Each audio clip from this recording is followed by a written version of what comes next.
and bring it to the real world. How do we move from knowing what to do and how to do it to actually making it happen and embedding it into our organizations? As you know, our presentation will last about 30 to 40 minutes, after which we'll open it up for Q&A. I invite you to submit your questions using the Q&A function on Zoom at any point in the presentation.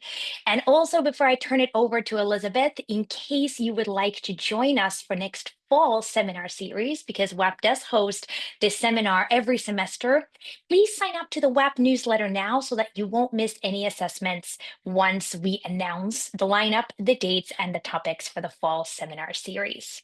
So with that, welcome again, and let me now turn it over to Elizabeth for her presentation. Siri, I think Elizabeth's internet might have dropped, so we might have to wait a minute to see if she can log in. Thank you, Laura. Okay, we lost Elizabeth. Well, she was right here, so I'm sure she will be back in a moment. In the meantime, I already see something in the chat. There's the link to subscribe to the WAP newsletter. So again, if you're not on the newsletter already, we don't spam you. We typically send you one update a week that contains information about the latest research, updates to WAP's Gender Action Portal, any events that we have happening, including seminars, whether they're live and in person on campus, live and virtual, or in some cases, events that we co-sponsor by other entities at Harvard, as well as other important updates. So I really do highly recommend subscribing to the newsletter, both for the purposes of finding out about the seminar and also just for the purposes of staying generally up to date with what's going on with our research and other work at the Women and Public Policy program.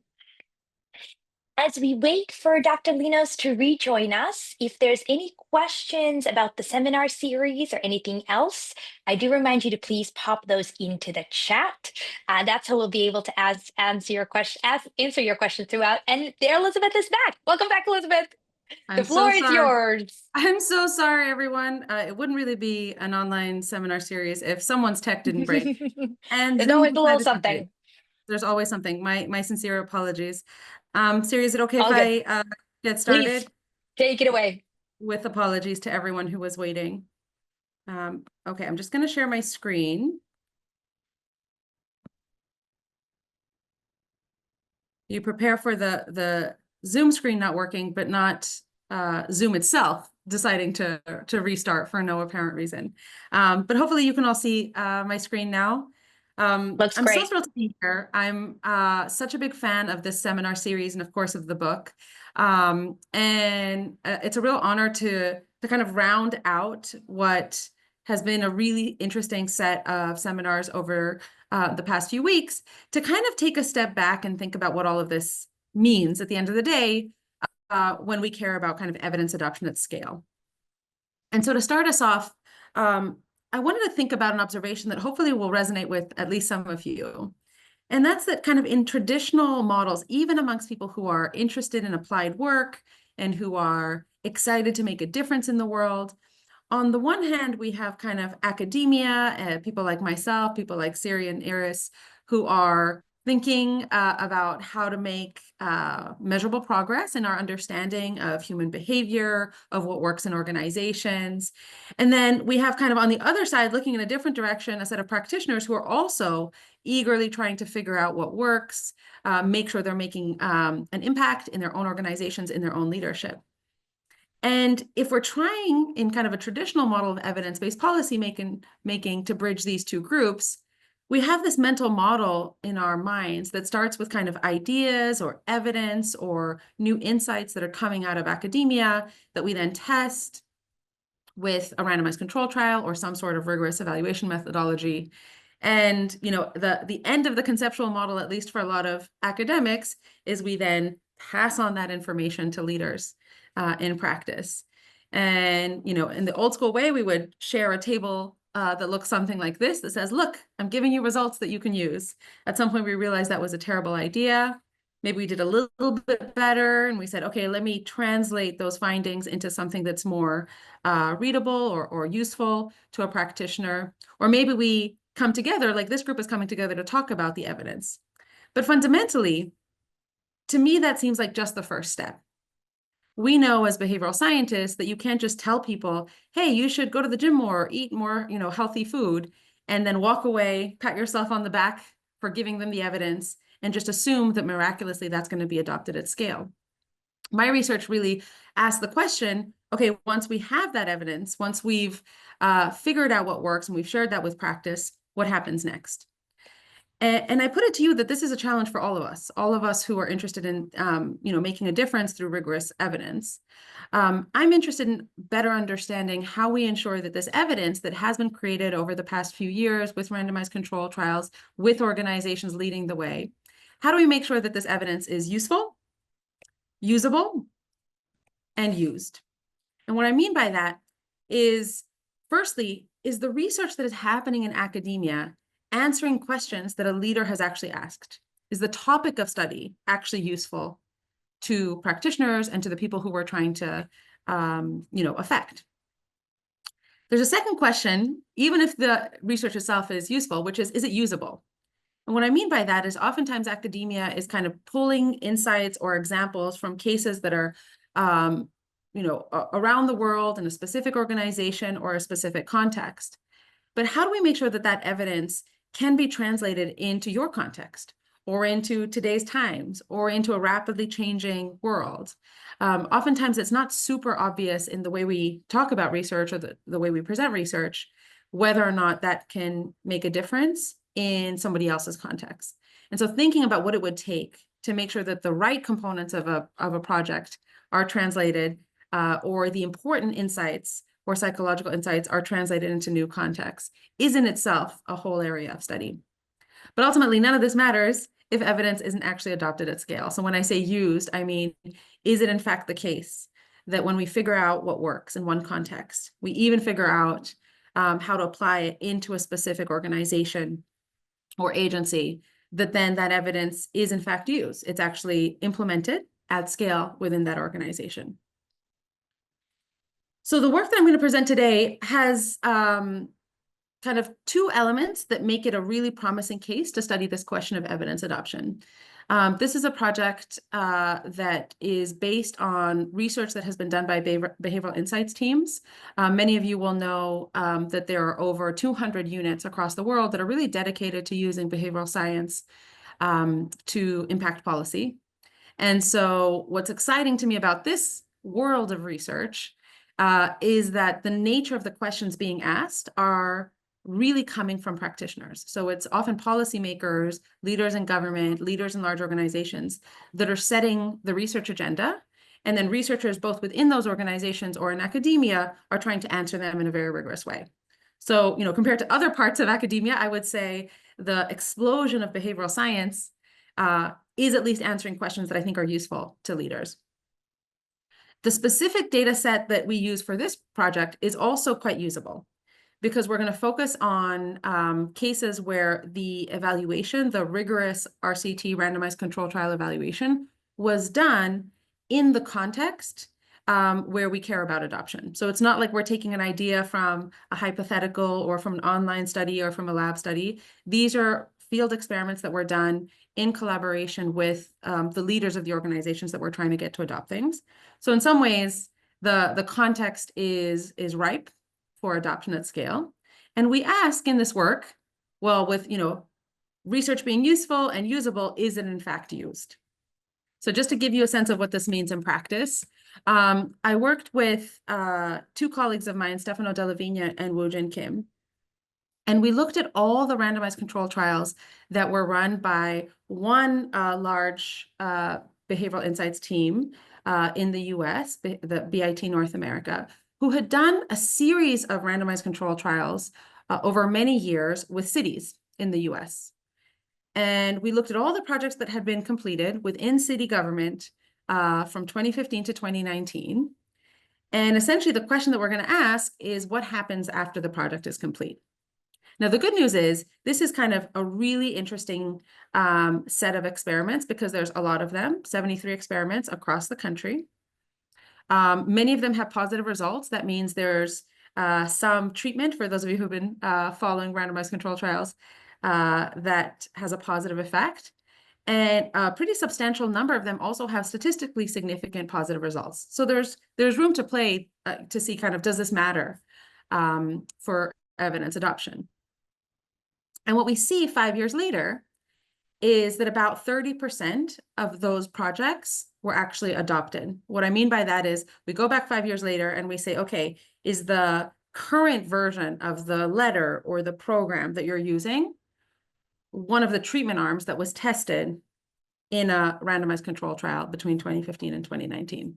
Now, is 30% a big number or a small number? I think we can discuss that in Q&A. I think it's a pretty good number to say a third of things are adopted 5 years later. The more interesting question to me is what predicts whether or not something is adopted at scale? So what predicts whether evidence is used? So we do a series of analyses to try to get at that. And I'll show you kind of a few of the versions of the things we tried, and I'm happy to have a conversation about what this means. The first thing we did is we checked whether or not the evidence itself mattered. So as many of you know, academics like myself spend the majority of our time worrying about whether or not when we do a project like this, we're going to get effects that show that something works, and we're going to define whether or not something works by looking at statistical significance as well. So the first question we ask is adoption of this new idea more likely if the trial had statistically significant effects or just large effect sizes? And what we find is that basically this doesn't matter at all. I'm going to show you a series of graphs on the right-hand side of your screen that kind of split up different predictors on your x-axis, and we're going to see whether or not that affects adoption rates, which is on your y-axis. So basically, there's no difference in whether or not something is adopted based on the strength of the evidence as it would be defined by a scientist. And of course, that's somewhat painful for those of us who work in this space. Same thing with larger effect sizes. We do see that things that had a larger effect size are more likely to be adopted, but that difference isn't really statistically significant. So at best, we have mixed evidence that evidence itself matters for adoption. The second thing we looked at is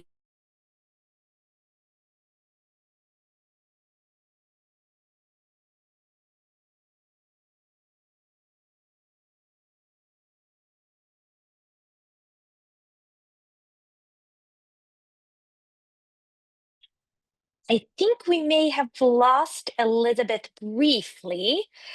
So let's see if we get her back in short order.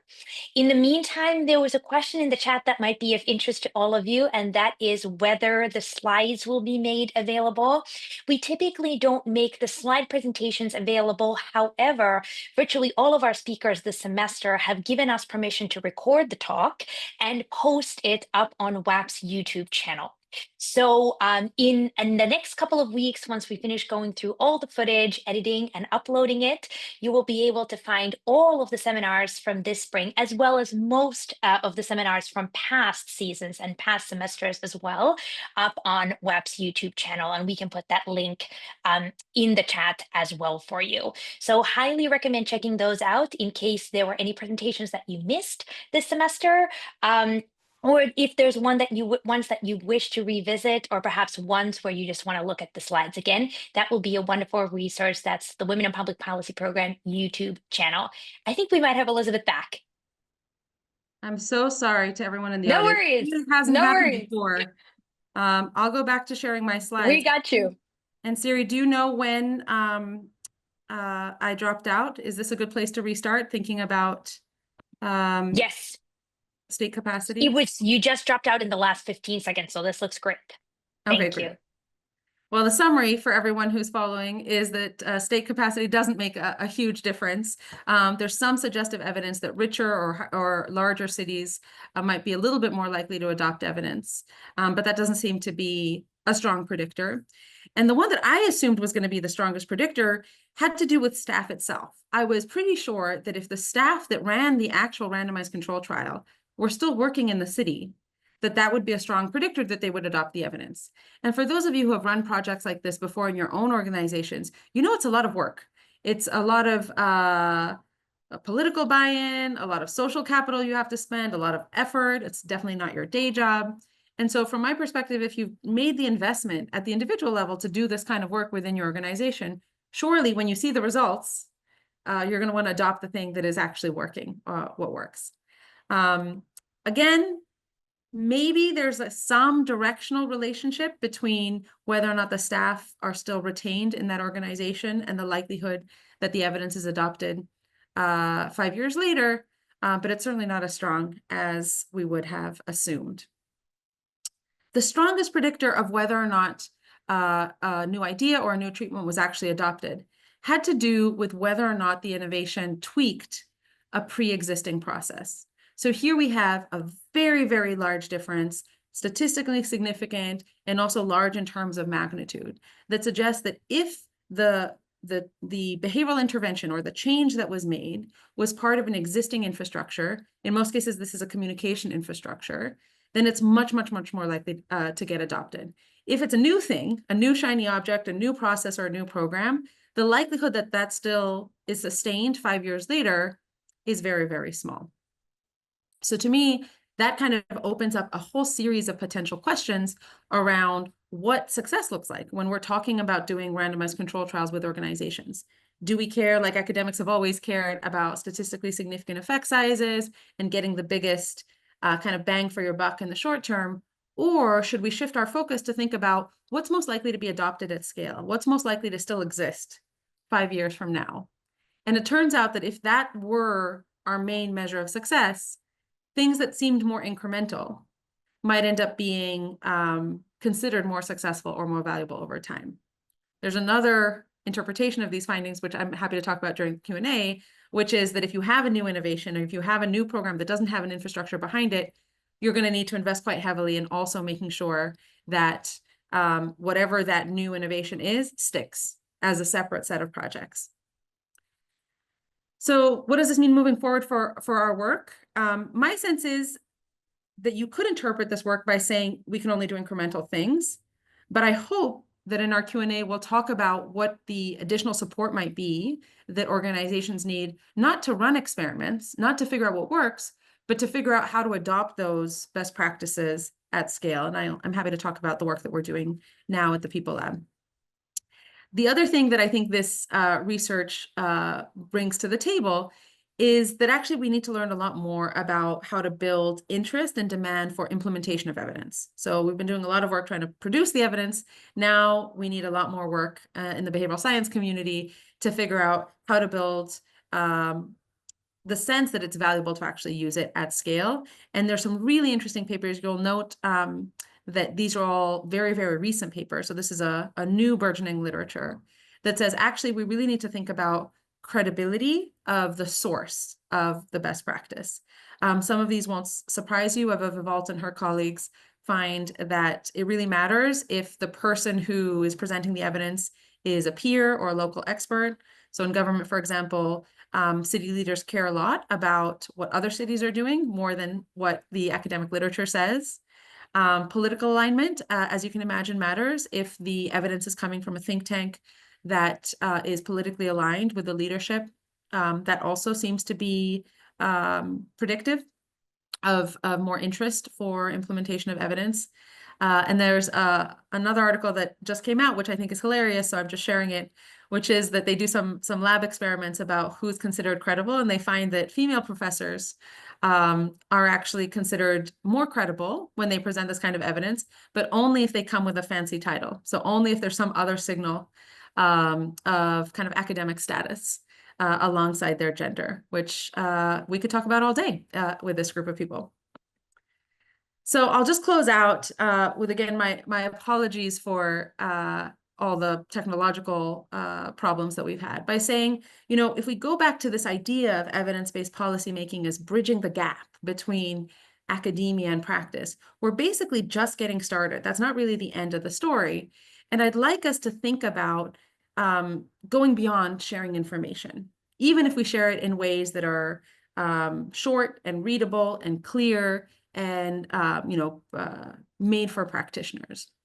I'd rather, as a community, we think about this as an ongoing cycle between practice and academia, where each step of this kind of cycle could be a behavioral bottleneck, could be a barrier for evidence adoption. And so we should think about the behavioral solutions or the research that needs to happen to make sure that we don't get stuck at some point in this cycle.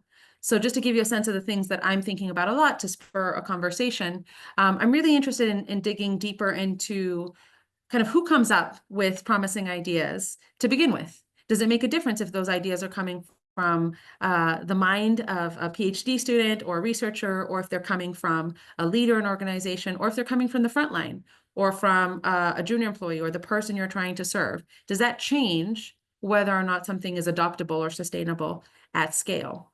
Whose ideas are prioritized ends up becoming a really interesting research question that I hope we do more work in the future. The second area which I want to highlight is really thinking about this question of translation.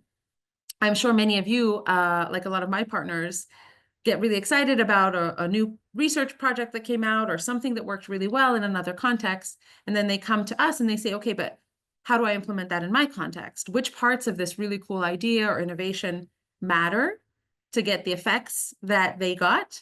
And how much of that is just context specific and doesn't really matter for the effects? Really being able to dig deep into which parts of a new idea matter when you translate requires a series of replications, a series of studies that are basically directly addressing this question of translation, so that we can learn not only what works, but what works for whom and in what context. And then ultimately, because I think that we can't just stop at incremental change, I'd like us to get to a point where we're really thinking about the kinds of implementation support that work best at increasing adoption at scale. So just to give you a sense of what I'm imagining a world where we do a randomized control trial like we've always done, but the treatments are not kind of new innovations, but new types of support for institutional leaders to implement best practice. So that could be this seminar. It could be a week-long executive education training program. It could be AI-assisted tutor. It could be an embedded fellow. All of those are ways in which academia has tried to be useful as a translator to the world of practice, but we don't actually have a lot of good evidence about what works in terms of those types of support.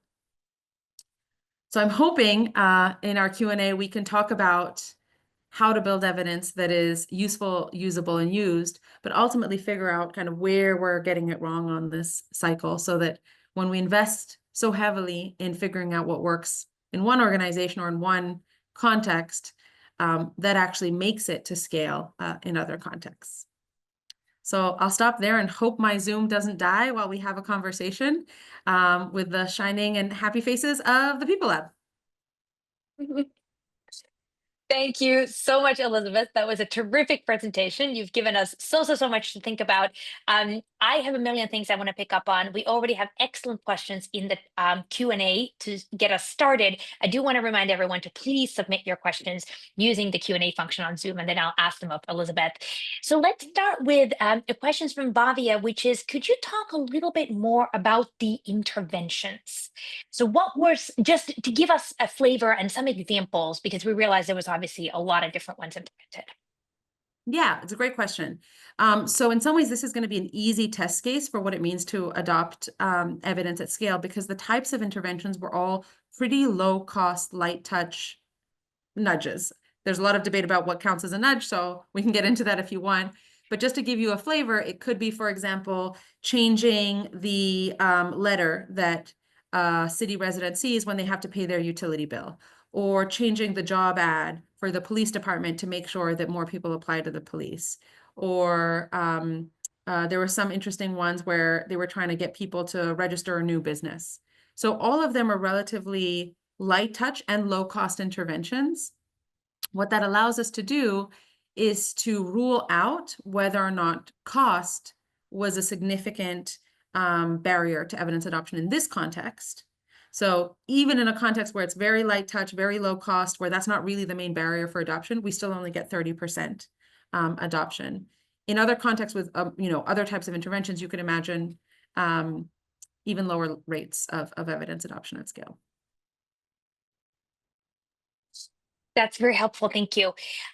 In terms of adoption, are we able to tell the difference between whether the people who were involved in the original trials tried and failed to move the intervention to scale, or whether they never tried at all? Do we have data on that? What a great question. I don't I'm have Dave Nussbaum, by the way. I don't have data on that, and it's not super clear. I'm trying to think how we would measure that carefully. So what we did to collect this data set is we went back to every city and we basically did two things. We talked to the people who were involved and said what happened.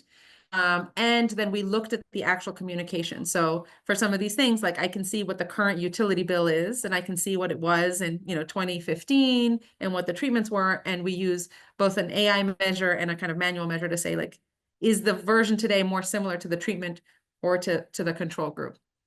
So I think this question could be answered more in the qualitative work, where to ask people, like, did you try? And I'm just thinking back to some of these interviews. In most cases, the explanation for why something wasn't adopted could be thought of as, we tried, but it didn't work. It was something like there wasn't political will, or the political priorities changed, or there wasn't buy-in, or something else happened, or we forgot. So you can imagine a world where that specific staff member, could have tried really hard and someone could have actively said no. My sense, and this maps onto other behavioral research, is that in most cases, this is just kind of organizational inertia. So like if it's easy to implement and the infrastructure is there, it just continues. If it's new and you would have to set something up from scratch, it's just less likely to get adopted, rather than like a rational fight between two sides deciding whether or not to implement the treatment. Yeah, very interesting to hear you say that, Elizabeth, because it dovetails with what Caroline Menashe has put into the chat. She mentions that she's a member of the practitioner team, or the practitioner side of the conversation. She very much enjoyed your presentation. But she's saying the politics and the stakeholders are a key part of the puzzle here, and one of the key things to consider in whether we can implement something, whether we can get it to last.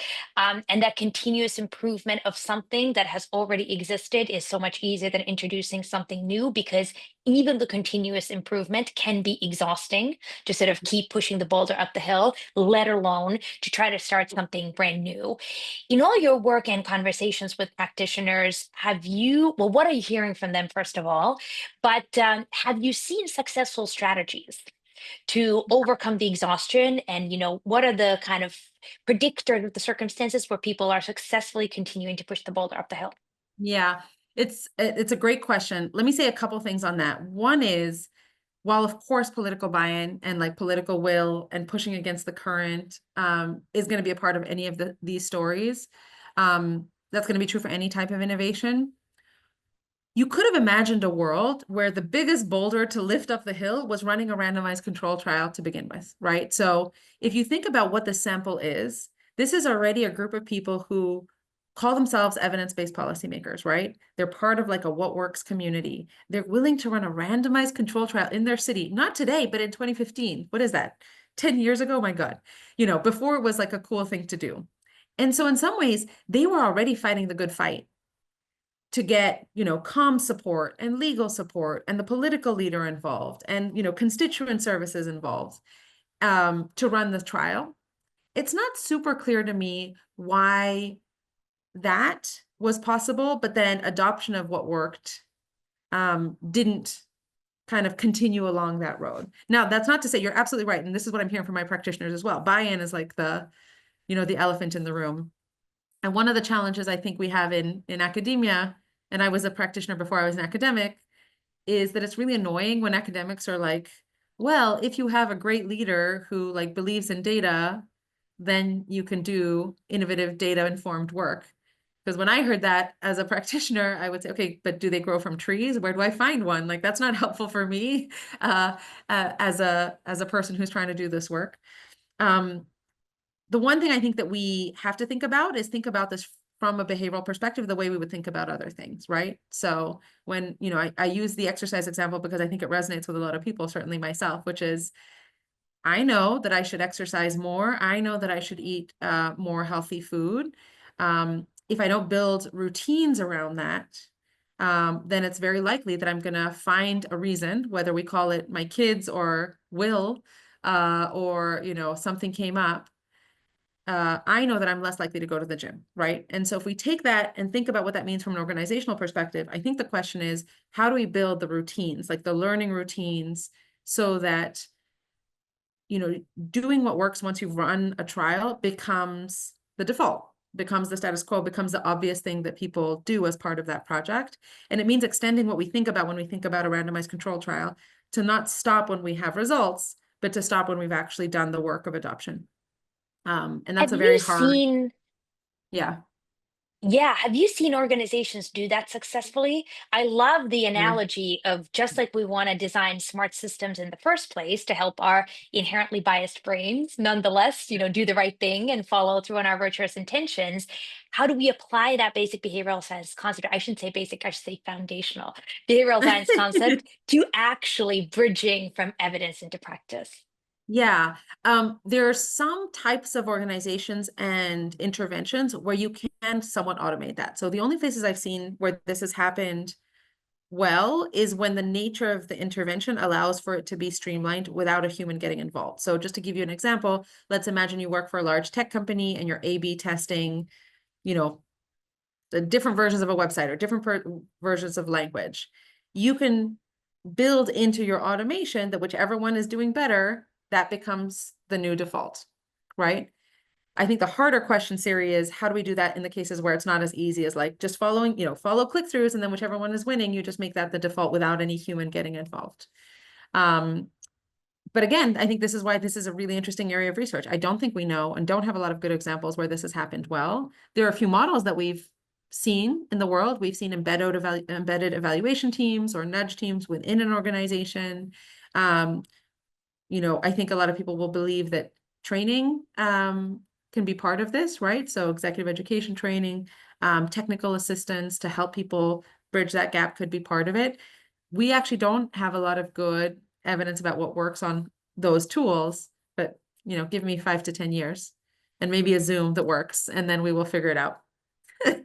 We will definitely revisit and continue the conversation. Do you think financial impact is a factor in adoption? So if there's an intervention that meaningfully saves money, for example, and it's easy to make the traditional financial business case for its benefit, could that be a factor that helps to accelerate adoption?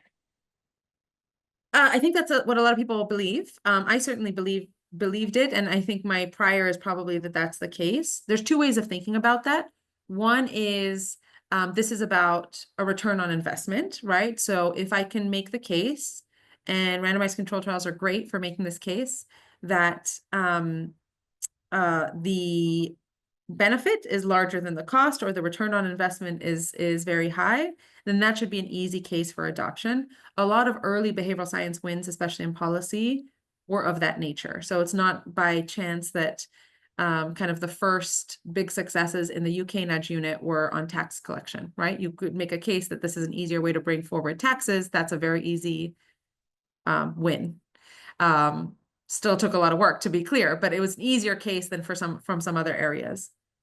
What we're starting to see now is that for reasons that I think are warranted, sometimes that's not enough. So there are some arguments now that, well, if you compare everything with a return on investment, then you're always making very light touch, small changes because the cost is so low. But some of my other research shows that you're never going to get more than like a 1 percentage point or 2 percentage point jump. So if you care about really making an impact, are we really saying that we should only care about an ROI because we're doing a text message or an email or a website change? So that's, I think, one argument that I think we should take seriously as a community.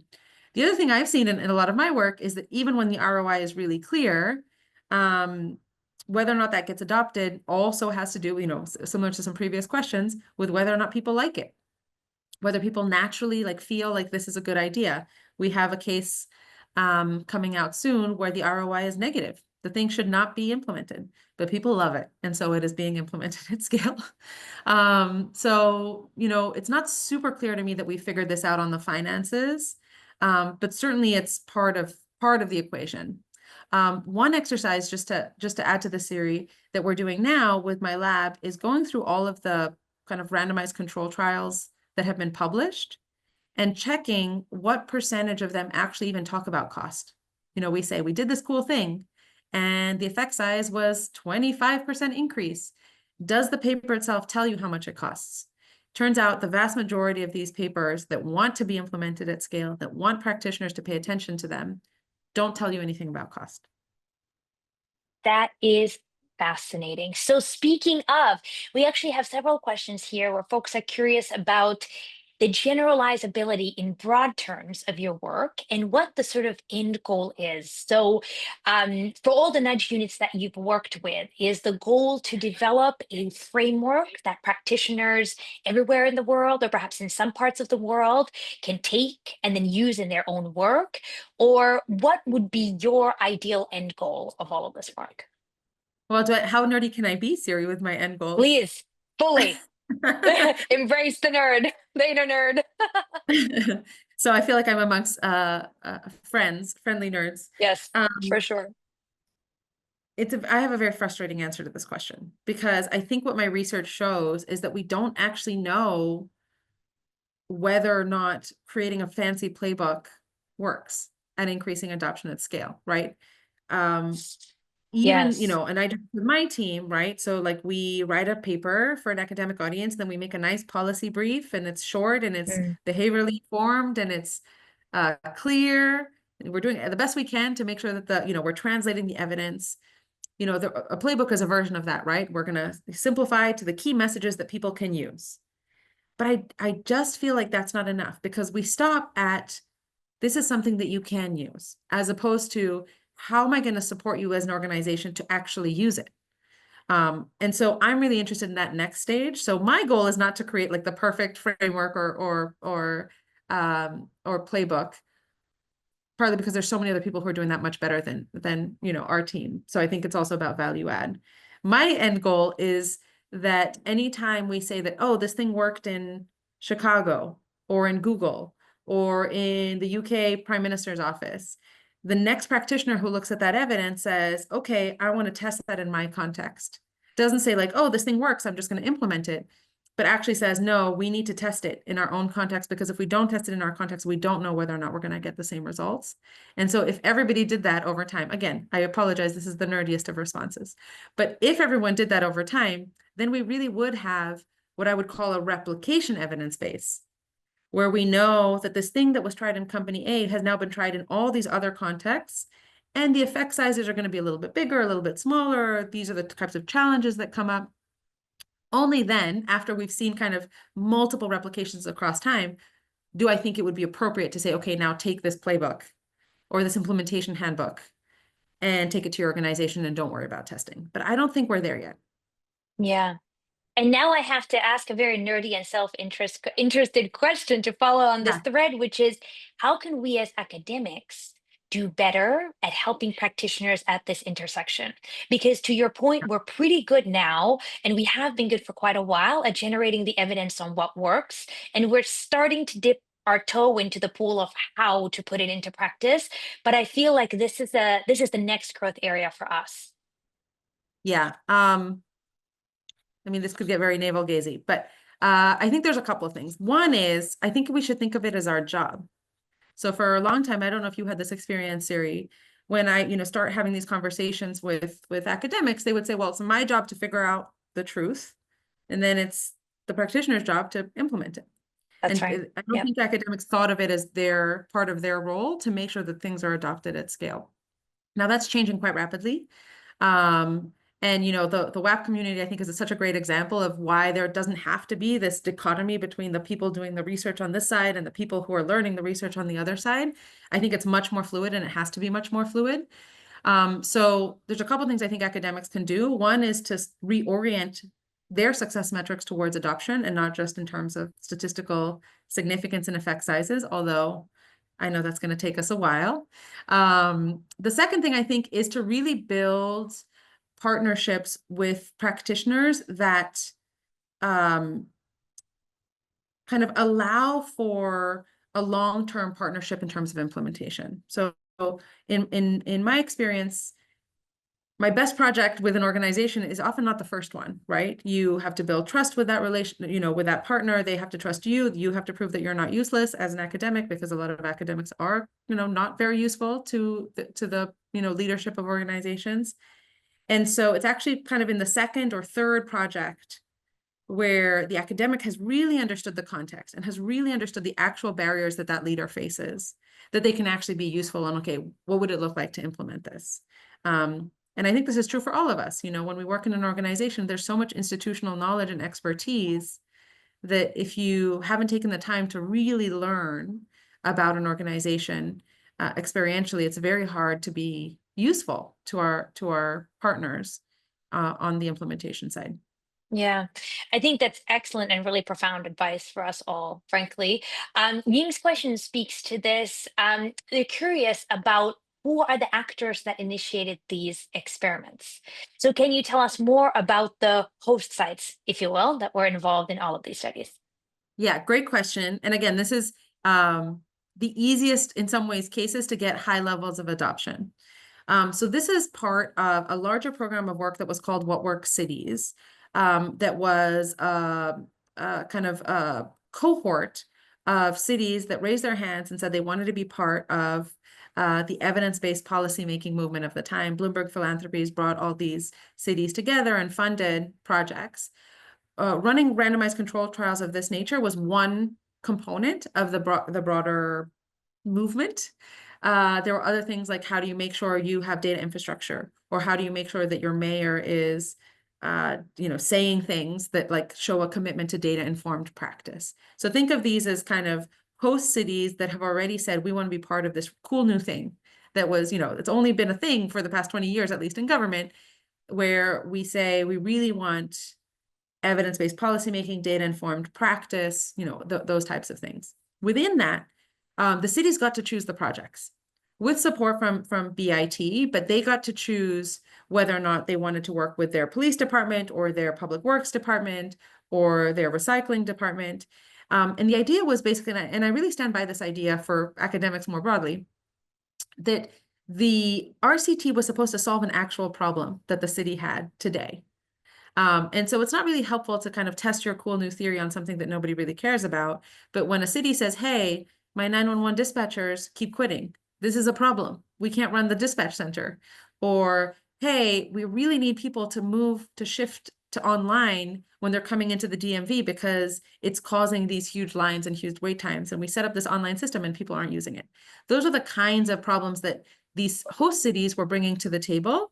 And then through a lot of iterations and scoping, we figured out, okay, is there the possibility for a randomized control trial here? Is this something that is testable with a large enough sample that we can say something robust?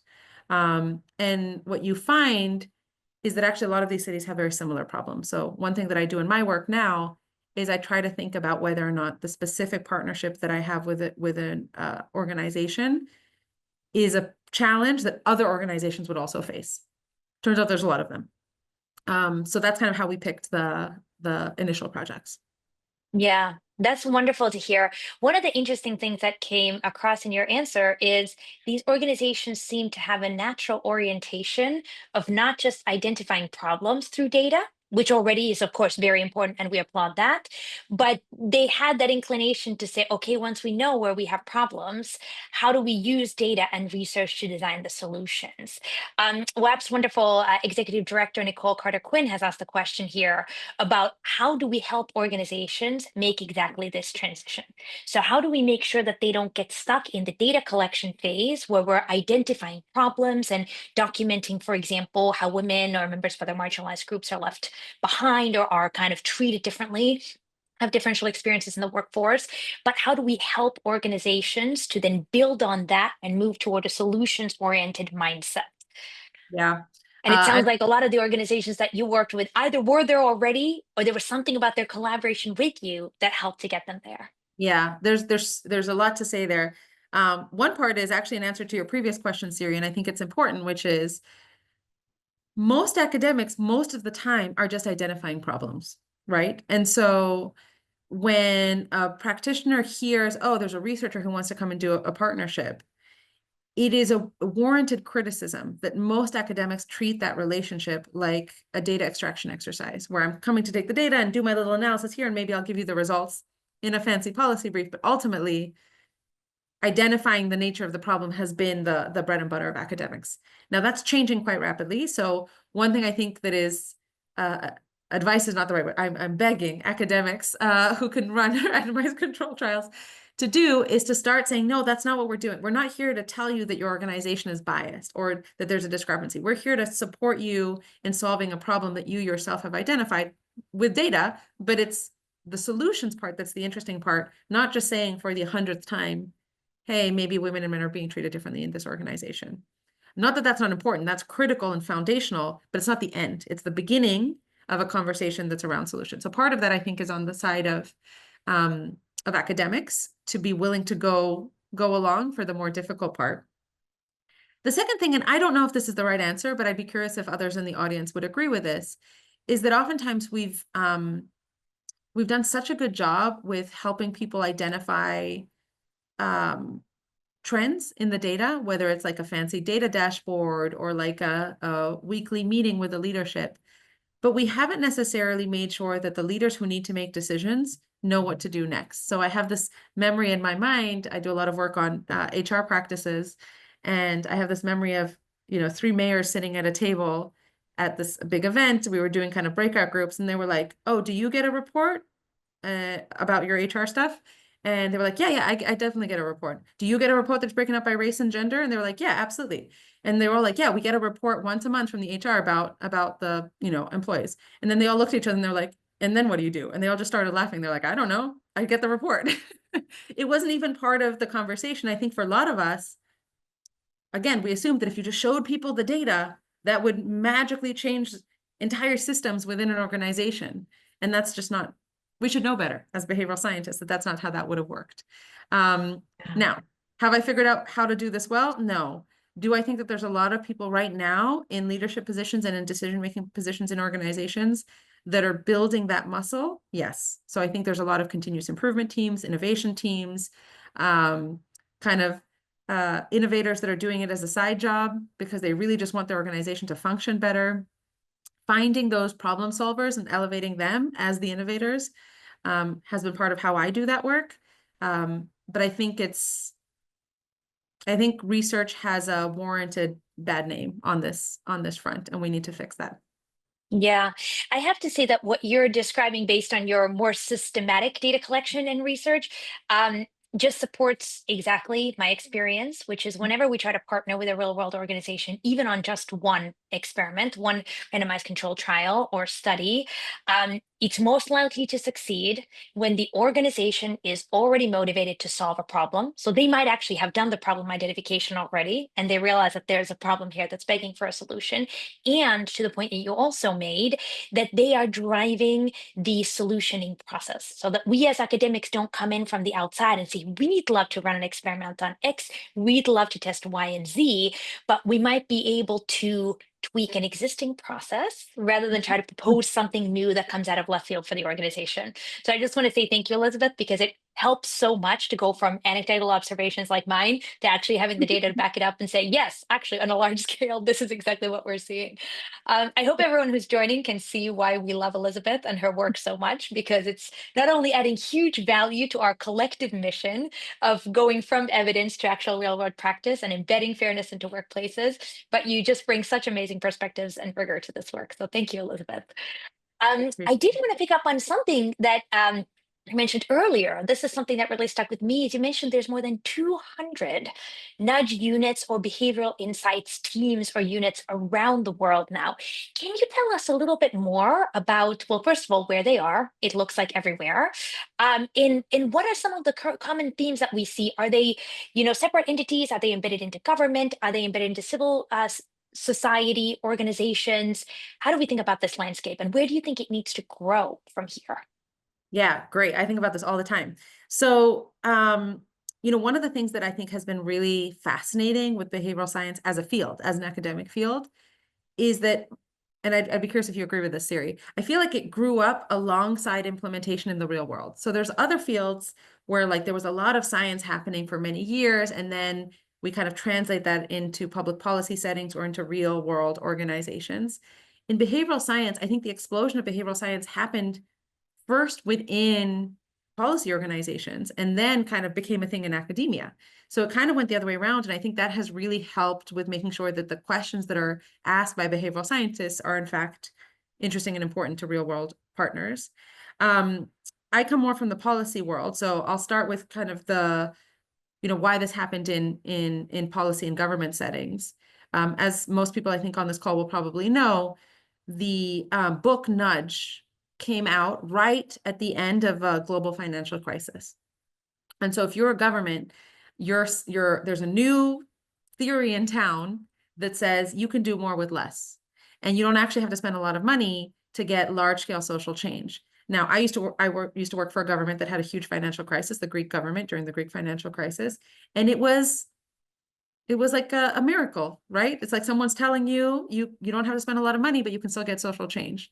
So it's not surprising that a lot of the early teams were actually governmental units, right? There was, some people would argue the first one was in the UK. I hear this is highly controversial, so I apologize to the people who disagree. So there was a team in the Prime Minister's office in the UK. There was a team in the US that solidified with the social and behavioral science team with the White House and then GSA in the US. And then we see kind of versions of that in a bunch of different places. In some places, it's like, I think in Chile, the first team was like in the Ministry of Education. The World Bank now has a team. The UN has a team. And so we've seen kind of an explosion of these types of teams. And we've seen the same approach being used in large firms, right? So large organizations, whether in the tech sector or otherwise, have now embedded kind of nudge units within the very fabric of the organization. To me, that's why this research is so cool and interesting. It's not just kind of people on the outside trying to convince organizations to do behavioral science. It's people within these firms and organizations that are saying, this is a tool we need to learn more about. You saw on the map, that's an OECD map, from an OECD report, rather, I should say, that shows kind of an explosion globally. I think there's more that aren't listed on that map.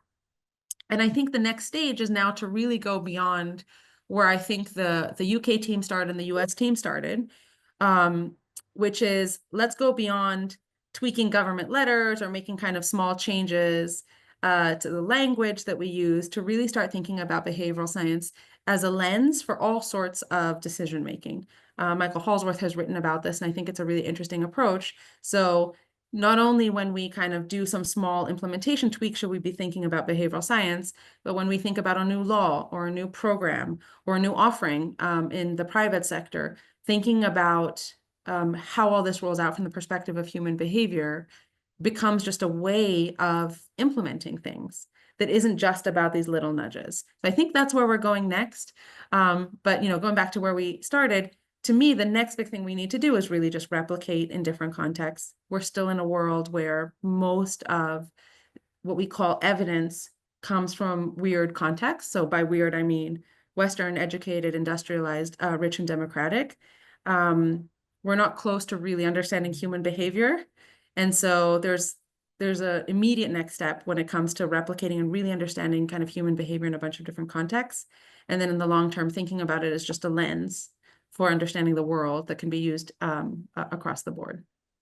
That's a powerful takeaway. And I have so much hope for that, right? Both seeing the work that you've done, seeing the fact that there's more than 200 nudge units around the world, this is starting to happen. And it's actually remarkable. So Kassansi's book, I believe, came out in 2009, right? That's just 16 years ago. So that's actually pretty remarkable how far we've gone. So it gives me a lot of hope for the future. Elizabeth, you've given us so many gems. I'd like to ask you the final question, which is both for the practitioner team, so to speak, as well as the members of the academic team, what would be your final pearl of wisdom that you want to leave us with, your exhortation that you want us to take away from today? Oh, well, that's a very high bar. I guess I'll leave you with kind of what I tell my team, which is I don't think we need to have an academic team and a practitioner team. When I was deciding to do my PhD, I was told, okay, you have to decide, are you going to be a scientist or you're going to make impact? And to me, that was a really difficult and painful dilemma. And now I still see a lot of people who kind of want to do nerdy data work, but they also want to make a difference in the world, and they feel like they have to choose. And so I think we can be a community that doesn't have to make that choice, because we are pushing forward, all of us, and WAP in particular, a way of doing research, a model of doing research that is part and parcel of doing things that matter in the real world. So if you're trying to decide if you want to go down one path or the other, my hope is that we don't have to make that decision in the future. And I do think, I'll leave you where I started, which is, if we can kind of build a more thoughtful, evidence-based policymaking cycle that doesn't either begin with academics or end when we just tell practitioners things, I think we're going to come up with better insights at a really fundamental level. Brilliant. And there you have it. Thank you, Elizabeth. It's been such a joy having you here with us. Thank you for being such an incredible member of the WAP community. And thank you for all your groundbreaking work. We definitely can't wait to have you back to do the updates, hopefully sooner than 10 years from now. So we'll keep the conversation going. Thank you. Well, thank you and to thank you. you to you. Oh, I was going to say, I'm sorry to interrupt. I want to say thank you to you, Siri, and to Iris, and to the WAP community and the leadership for bringing this group together. There's not a lot of spaces where we can have these types of conversations. Thank you. We're honored too. And thank you all for joining us today, but also in the case of many of you throughout the whole semester for our seminar series, the Spring Make Work Fair. We have truly enjoyed having you here, and we look forward to continuing these conversations. We will be back in the fall with another series of the WAP seminar. So please join us then. In the meantime, please join our newsletter to stay up to date on all of our latest events and updates. And we look forward to seeing you soon. Thank you all very much. Have a great day.